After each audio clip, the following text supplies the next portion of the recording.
Saúde, amada igreja, com a paz do Senhor Jesus Cristo. Shalom, Lekulam, Baruch Hashem. Amém, meus amados. Irmãos, hoje o tema ele é muito palpitante, muito tem se aclarado aí com grande veemência em nosso meio. E eu quis aqui abordar alguns pontos, desses pontos vigentes que eu acho necessário falar com vocês. Então eu coloquei aí, por que? Interrogação no final. Por que desigrejado? Por que desigrejado? Você já parou para pensar por que desigrejado? Você já parou para pensar? Então, aqui, antes de... Eu vou ler o versículo aqui. 1 Coríntios, calma aí. Calma aí que eu já vou explicar por que desigrejado. 1 Coríntios 14,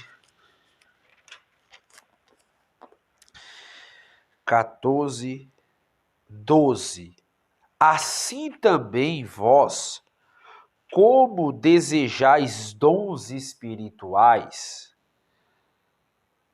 procurai abundar neles para a edificação da igreja.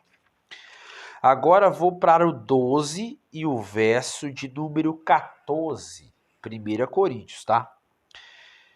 Ora, o corpo não é um só membro, mas muitos. O corpo não é um só membro, mas muitos. Que conceito de igreja nós estamos fazendo? Porque a palavra grega, no grego, eclésia, se você for estudar eclesiologia, a palavra eclésia dá o sentido de tirados para fora ou saídos para fora. Aí vai da interpretação.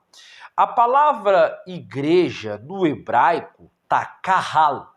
Kahal quer dizer reunião. Kahal, reunião. K-A-H-A-L. Reunião. Kahal quer dizer reunião.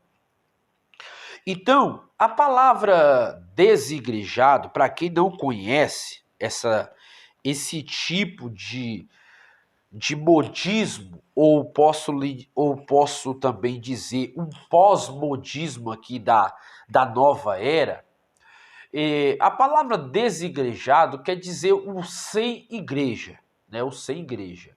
Eu considero, é porque aí vai de várias vertentes que compõem aí, que pastores, teólogos têm o seu modo de interpretação, para ficar mais bonito, aí fala sem igreja ou desigrejado.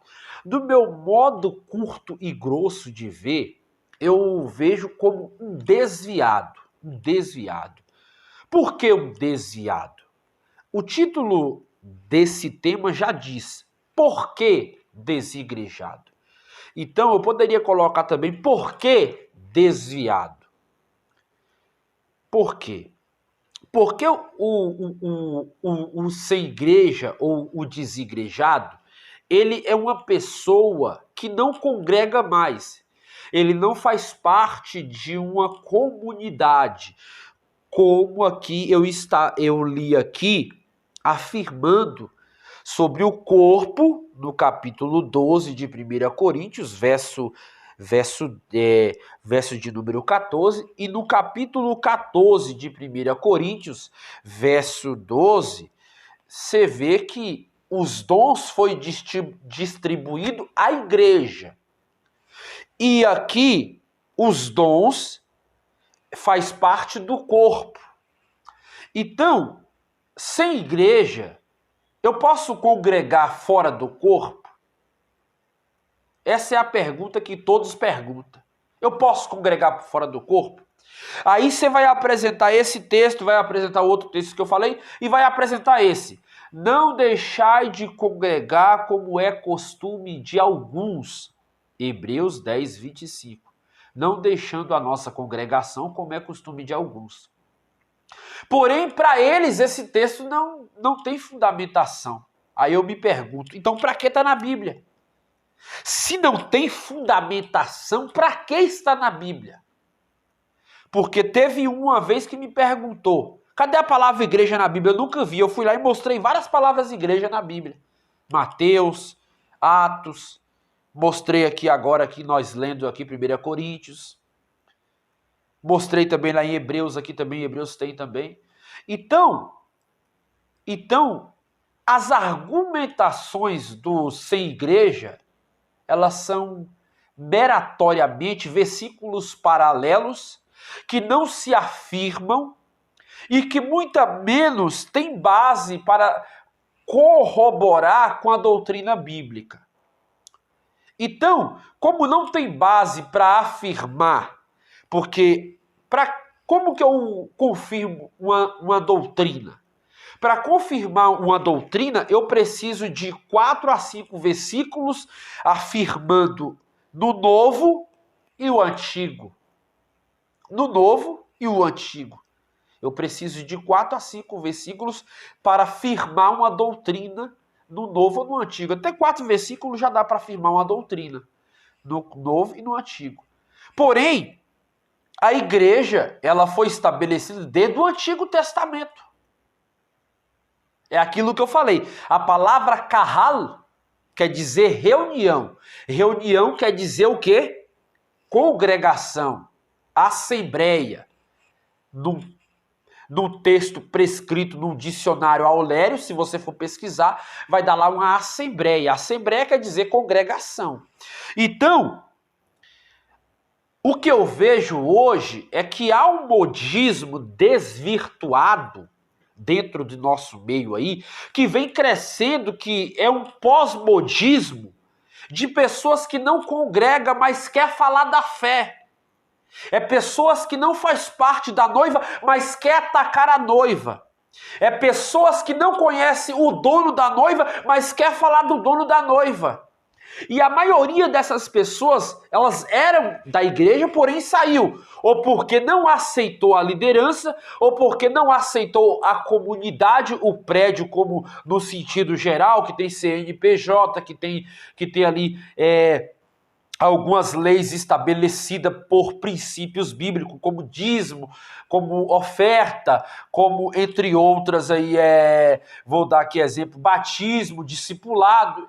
E por esse entre outros aí eles não aceitam. Porém, eu vejo isso como maus obreiros que foram colocados como líderes, porque boa parte da nossa liderança brasileira, elas são fracas de Bíblia. Boa parte da nossa liderança brasileira é fraca de Bíblia. E eu falo isso em todos os sentidos, tanto pastores como evangelistas, como até pregadores que não pregam mais Bíblia, né?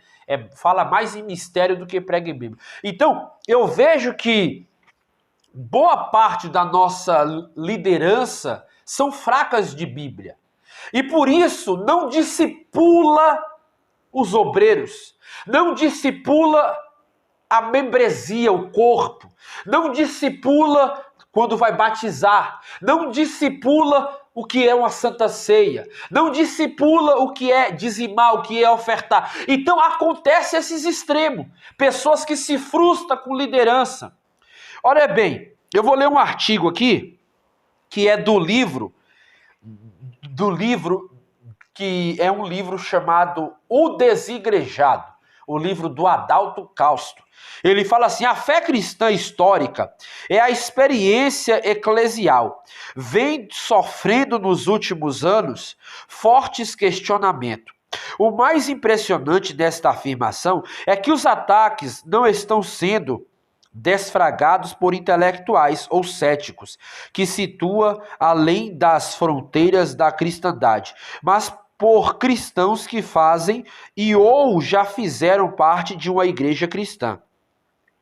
Aí ele vai colocar aqui: a razão básica para as críticas passam pela denúncia dos prejuízos causados à fé cristã, pela institucionalização da igreja, da decepção, com promessas feitas em nome de Deus e que nunca se cumpriram, além de práticas e ensinos questionáveis ministrados em ambientes eclesiásticos e a repulsa com os maus exemplos da liderança, pastores, bispos e apóstolos, de acordo com o Instituto Brasileiro de Geografia e Estatística, o IBGE, mais de 4 milhões de brasileiros que se declaram evangélicos sem vínculos institucionais, e a tendência não é apenas no Brasil, mas mundial. O movimento que tem sido chamado por alguns teólogos desigrejados. Não é o amorfo, pelo contrário, é organizado, possui literatura, sites e toda uma teorização que procura justificar teologicamente a sua performance e tem chamado a atenção da imprensa cristã secular. Não só secular, mas mundial. Nesse contexto aqui, eles alegam, é claro, né, que é por esses e outros motivos. Mas eu quero ainda continuar a ler aqui para fomentar por que desigrejado. Porque não existe desigrejado. Desigrejado é o nome que os teólogos colocou. Mas quem saiu da igreja? Eu falo para você hoje aqui, ó, conversando com você. Me fala uma pessoa que saiu da igreja e tá firme. Você não vai ter ninguém para falar que saiu da igreja e tá firme. Porque quando a pessoa sai da igreja, ela perde totalmente o vínculo. A palavra fala: exortais vós uns aos outros, para que sejais consolados. Como é que eu vou exortar um ao outro se eu não tenho comunhão? A comunhão, ela vem de uma entrega, de um corpo. No literal, é um corpo. Comunhão é corpo. Não existe comunhão sem corpo. Então, para mim exortar um ao outro, tem que ter o quê? Tem que ter um estatuto, tem que ter uma organização, tem que ter uma liderança. Para quê? Para ser disciplinado, para ser discipulado, para ser ensinado. Então, aqui o que eu estou falando é básico, porém quase ninguém sabe, mas é básico. É básico. Porém quase ninguém sabe. Então, para ser... Eu não conheço ninguém hoje que fala assim: eu saí da igreja e eu estou bem. Eu saí da igreja e eu estou abençoado. Eu saí da igreja e eu estou vivendo na bênção, eu estou pregando. Não conheço ninguém. Todo mundo que eu conheço que saiu da igreja ou está desviado, ou morreu, né? Ou virou mendigo. Porque alguns que eu conheço que saiu da igreja virou mendigo, né? Foi para as drogas, foi para a cachaça e se desviou mesmo. Não lê Bíblia, não conhece mais a palavra de Deus. E alguns que saíram, voltaram para a casa do Senhor. Voltaram porque viu que é o lugar da bênção, é o lugar onde está dentro da arca, igual Noé. Tem que estar dentro da arca. Então sentiram a necessidade de voltar para a arca. Saíram, mas voltaram. Então, o difícil hoje é a pessoa falar: eu não vou congregar naquela igreja porque aquele pastor rouba. Vai lá e seja diferente. Eu não vou congregar naquela igreja porque eu não aceito os costumes. Vai para uma igreja que não tem costume, mas fica dentro do corpo. Ah, eu não vou para aquela igreja porque aquela igreja cobra o dízimo. Vai para uma igreja que não paga dízimo. Tem várias igrejas aí que não pagam dízimo.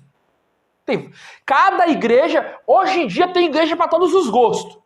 Agora você pode me perguntar: Miqueias, todas as igrejas vai ser salva? Não, todas as igrejas não vai ser salva.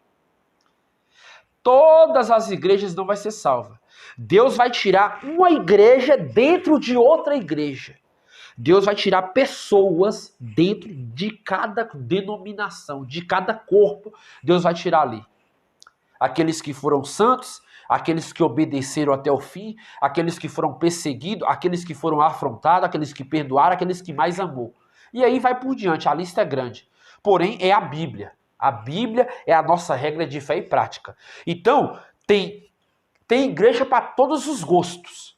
Mas, porém, a salvação é departamento de Deus. Mas segundo a minha Bíblia, o que eu leio aqui, o que está escrito, nem todos que me diz Senhor, Senhor, entrará no reino dos céus. Então, por esse quesito, nem toda igreja vai ser salva. Nem toda pessoa vai ser salva, porque a igreja é o corpo, né? Então, pode ter pessoas daquela comunidade que vai ser salva e outras não. É simplesmente isso. Então, o desigrejado para mim é desviado, é pessoa que se desviou da fé, caiu da graça, como aconteceu com Judas, né? O que aconteceu com Judas? Judas caiu da graça, ele se desviou, ele não se apostatou nem nada.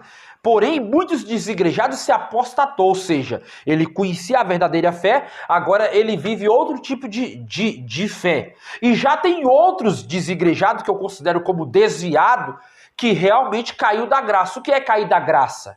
É eu rejeitar a igreja. É eu me afastar, não quero compromisso mais com a igreja, mas eu oro, eu leio a Bíblia e diz que eu estou com comunhão com Deus.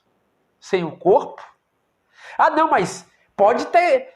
Eu vou ler aqui sobre os valdeses, porque muitos desigrejados se apegam aos valdeses, mas sem conhecimento de causa. Eu vou ler aqui sobre os valdeses, que eu acho que não tem respaldo para o que eles estão falando, né? Porém, eles alegam que os valdeses não congregavam, mas os valdeses não congregavam porque não tinha mesmo condições de congregar naquela época. É simples, não tinha condição de congregar. Eles rejeitaram a congregação. Como é que você vai congregar se vocês rejeitaram a congregação? Aí você arruma ali um grupinho ali de pessoas que te segue, que está com você e diz que é a igreja. É o que acontece hoje. Hoje tem pessoas que tomam Santa Ceia na casa dela. Ela mesmo faz a ceia dela, ela mesmo ora e diz que está com comunhão com o corpo.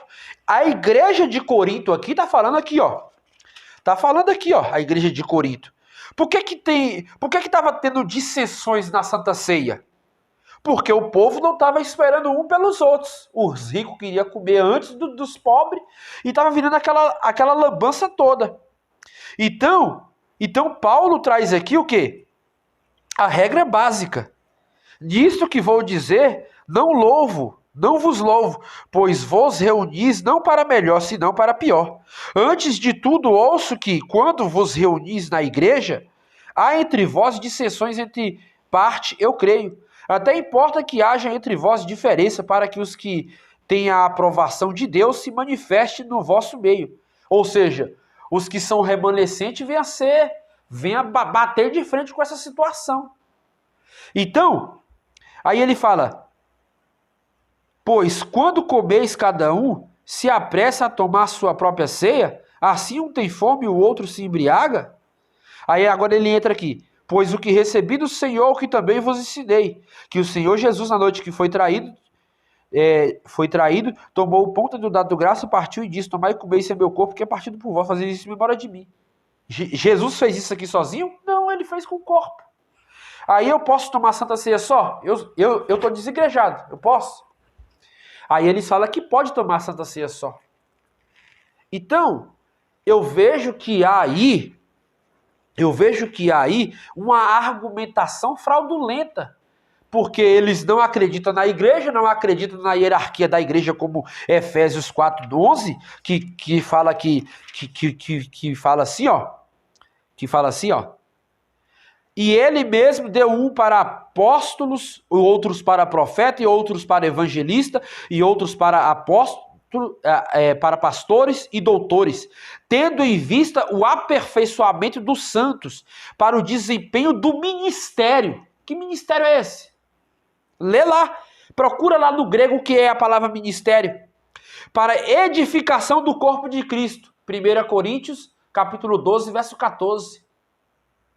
Então, todos os desigrejados que eu conheço, nenhum estão de pé hoje. A maioria estão desviados porque não respeitou a autoridade e não crê na hierarquia da igreja, no cargo eclesiástico.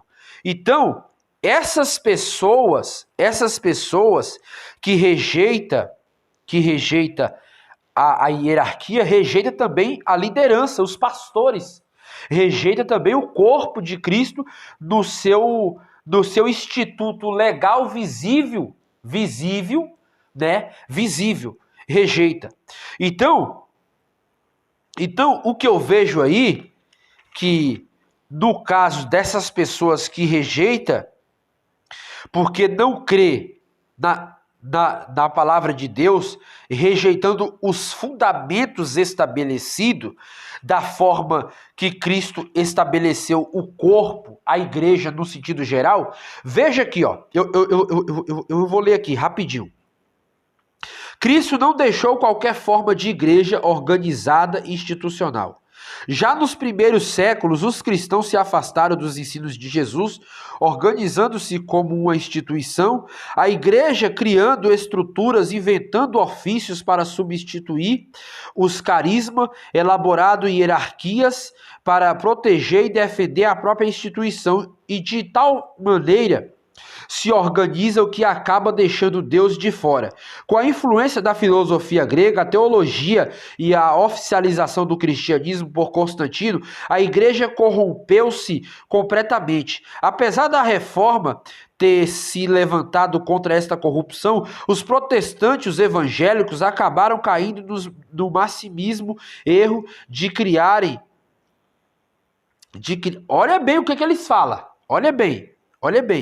Denominações organizadas, sistema interligados de hierarquia e processo de manutenção de sistema, como a disciplina e a exclusão de dissidentes, e elaborarem confissões de fé, catecismo e declarações de fé que engessaram a mensagem de Jesus e impediram o livre pensamento teológico. A igreja verdadeira não tem templo. Cultos regulares aos domingos, tesouraria, hierarquia, ofícios, oferta, dízimo, clero oficiais e confissões de fé. Porém, aqui no sentido, realmente eles estão certos. Mas biblicamente precisa de um lugar para se reunir.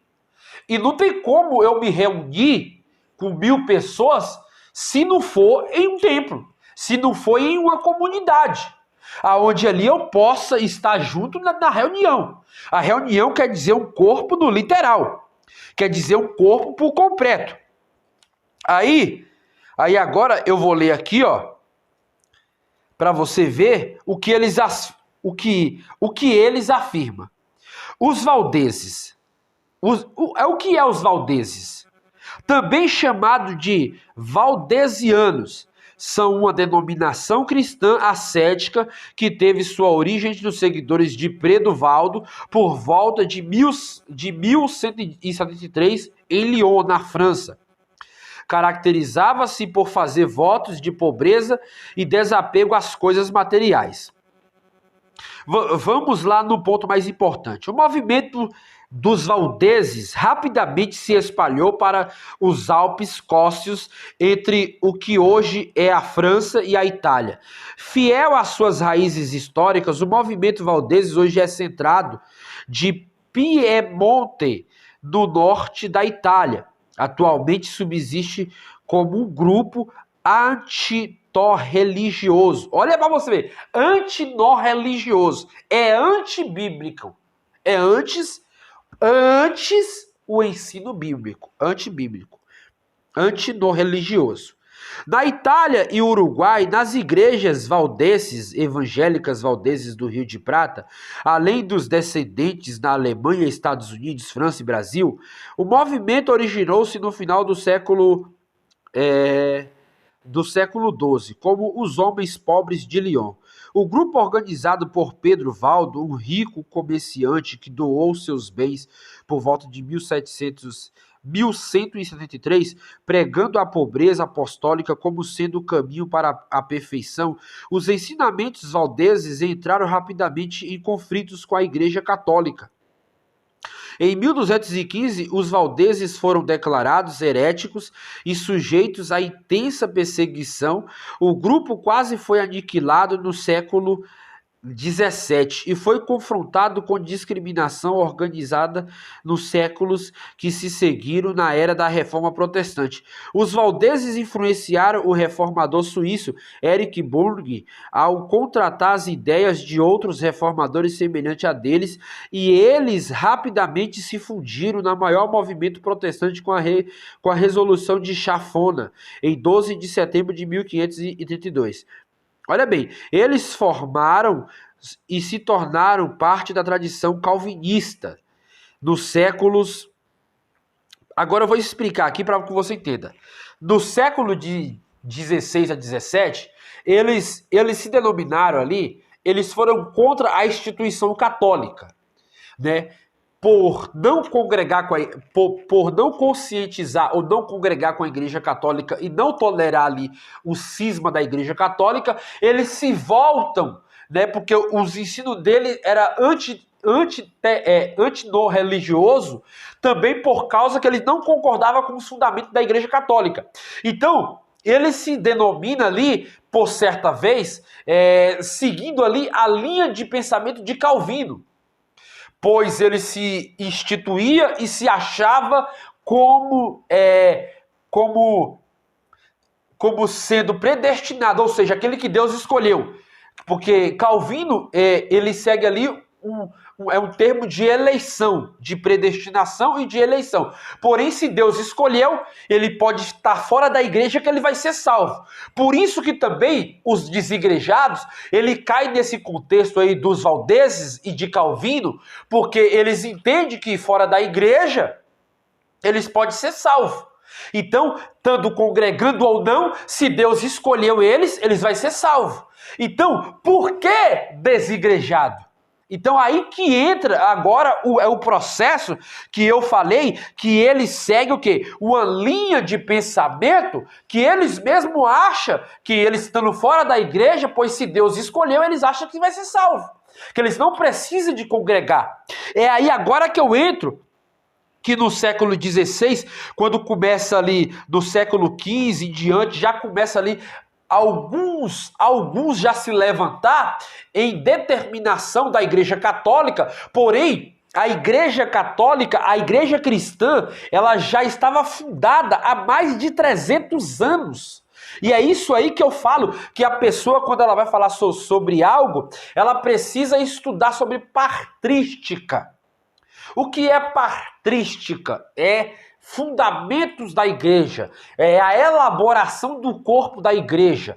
Então, quando você vai estudar sobre patrística, você vai entender um pouco do que é a doutrina da igreja, a fundamentação da igreja, porque a igreja, ela existiu há 300 anos antes da Igreja Católica. A Igreja Católica veio do Império Romano. Juntamente, então veio do Império Romano, que até hoje está inserida no Império Romano. Porém, a igreja cristã, ela existiu 300 anos antes da Igreja Católica. E é aí que muitos se perdem, né, desse pensamento maldoso e muitas vezes desfigurado do que a Bíblia fala. Então, Martinho Lutero, ele se levantando aliás 95 teses para fundamentar a doutrina da igreja protestante, que a salvação é pela graça por meio da fé em Jesus Cristo. Assim como ele também tira ali as indulgências e a confessação de pecado ao Padre, porque o sangue de Jesus é que remiu pelos pecados, como diz o Antigo Testamento, mostrando ali já as profecias que havia de se cumprir, como se cumpriu na nova aliança. Então, mostrando que a aliança antiga do Sinai foi restrita, mostrando agora a aliança do Calvário por meio da cruz de Jesus Cristo. Então, entendendo esse processo, você vai entender que nós estamos inseridos na igreja de Cristo, a igreja imbuída do cabeça. Quem é o cabeça? O cabeça é Jesus. Vamos lá para Efésios. Vamos lá para Efésios para me finalizar, que eu não quero terminar muito aqui, eu não quero aprofundar muito nesse assunto, mas eu quero legalizar algo na sua mente e no seu coração, para que você de uma vez por toda compreenda. Cadê Efésios?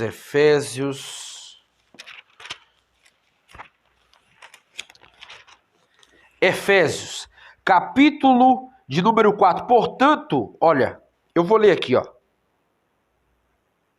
Há um só corpo, capítulo 4, verso 4. Há um só corpo e um só espírito, como também vós foste chamado em uma só esperança, na vossa vocação. Um só Senhor, uma só fé, um só batismo, um só Deus e Pai de todos, o qual sobre todos nós e por todos nós. Olha bem isso aqui. Aí ele aqui ainda fala, ó. Quer ver? Fugiu o versículo aqui, calma aí, só um minutinho.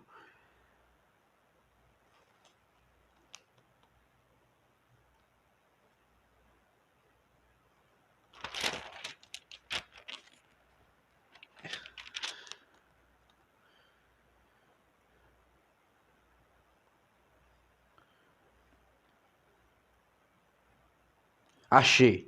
Ó, olha bem. Olha bem. De sorte que assim como a igreja está sujeita a Cristo, assim também as mulheres sejam em tudo sujeitas. Porém, eu só quero firmar aqui no verso 24, na parte A. De sorte que assim a igreja está sujeita a Cristo. Outro ponto aqui. E como também Cristo amou a igreja e a si mesmo se entregou por ela. Então, a igreja, no sentido amplatório, a igreja no sentido amplatório, a igreja, ela é um corpo, ela é uma comunidade. Aí eles falam assim, mas eu não posso congregar porque o templo sou eu sou o templo do Espírito Santo. Eu já vi muitos irmãos falar isso. O Espírito Santo, ele não habita em templo sujo.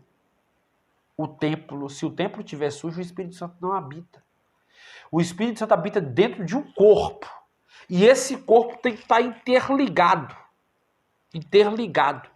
Não tem como o Espírito Santo habitar em um corpo sujo.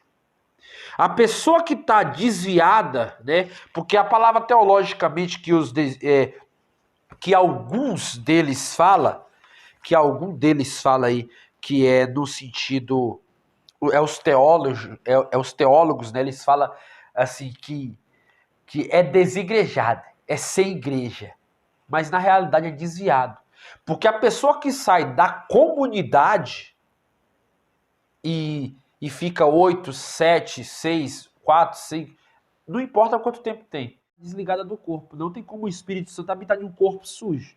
Jesus falou que se aquele corpo tiver sujo, o espírito que outrora habitava nele, que é o espírito imundo, ele volta e traz mais 7. Então, o corpo que ele não está interligado com a igreja, que é a unidade da união de um só corpo, não tem como prevalecer em um corpo único, em um corpo prefiguradamente em juntas e medulas, formando a noiva. Então, veja que a igreja orgânica, em Romanos, Paulo ensinou que pela fé o crente une-se a Jesus e em uma união indissolúvel. Agora ele ensina que aqueles que estão unidos a Cristo também estão unidos entre si, no relacionamento orgânico, como aquele que existe entre os membros e órgãos do corpo. Não podemos ser cristãos isolados uns dos outros, devemos funcionar junto com eles. Então, não podemos, é a mesma coisa, um coração.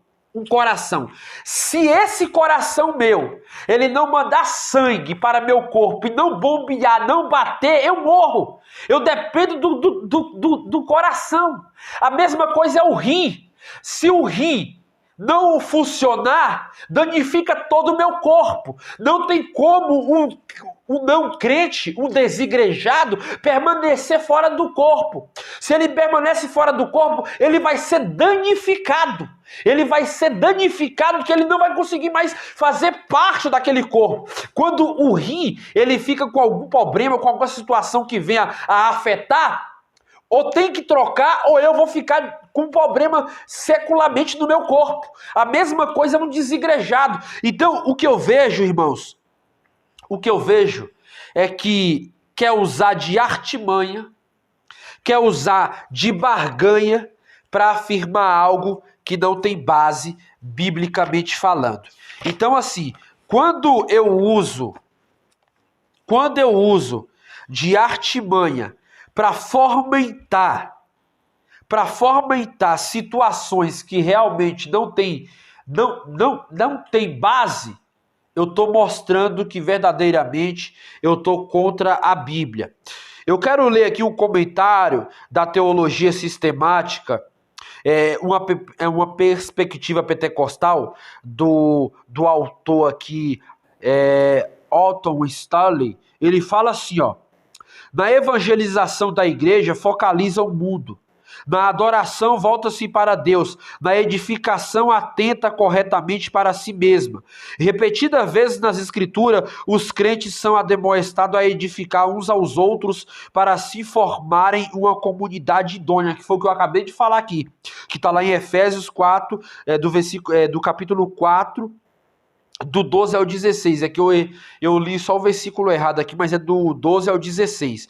A edificação pode ser levada a efeito por muitos meios práticos, por exemplo, ensinar, instruir, né, os outros nos caminhos de Deus, certamente enriquecer a família da fé. Mateus 28, 20. Administração, a correção espiritual numa atitude de amor e essencial. Olha bem, o que ele fala? Na ajuda ao irmão desviado, a fim de que permaneça no caminho da fé. Gálatas 6:1. Compartilhe com os necessitados. Eu vou ler aqui rapidinho Gálatas 6:1 para você ver. Vou terminar de ler aqui. Levar os fardos uns dos outros e fornecer oportunidades para convívio e interação social entre cristãos sárdios são meios relevantes de edificar o corpo de Cristo. Então, ó, só para formalizar o que eu estou falando, que é bíblico, não é heresia, como eles falam aí, irmãos, se um homem chegar a ser surpreendido em algum delito, vós que sois espirituais, corrigiu tal com espírito de mansidão, e olhai por ti mesmo, para que também tu não seja tentado. Aí ele vai falar aqui agora, ó: levai as cargas uns dos outros, e assim cumprirei as leis de Cristo. Se algum dos irmãos cair da graça, tiver falta de alguma coisa, repreendei e traga-o de volta, para que nós possamos levar a carga uns dos outros. Não tem como, meu irmão, eu ficar longe do corpo se eu não tiver responsabilidade. O que eu vou finalizar aqui, nesse contexto hierárquico da igreja, é que o cristão que não quer fazer parte do corpo, é que ele não quer ter responsabilidade. Porque o cristão que quer fazer parte do corpo, ele tem que ter responsabilidade. E quando o cristão não quer ter liderança, não quer fazer parte do corpo, não quer ter uma comunidade, não quer dizimar, e entre outros pontos que eu abordei aqui, é que ele não quer ter responsabilidade. E não tem como eu ser crente se eu não tenho responsabilidade. Porque o dever do cristão é a responsabilidade. É levar a carga uns dos outros. É a missão evangelística. Para um bom entendedor, meia palavra basta. E o que eu falei aqui, eu falei com muita argumentação bíblica e com muito conteúdo para fomentar que desigrejado não é desigrejado, é desviado. Desigrejado não é desigrejado, é desviado. Para finalizar, um só Senhor, uma só fé e um só batismo. Então, quem não faz parte da verdadeira igreja é que não aceita ser igreja. Amém? Deus abençoe. Fique na paz do Senhor Jesus Cristo.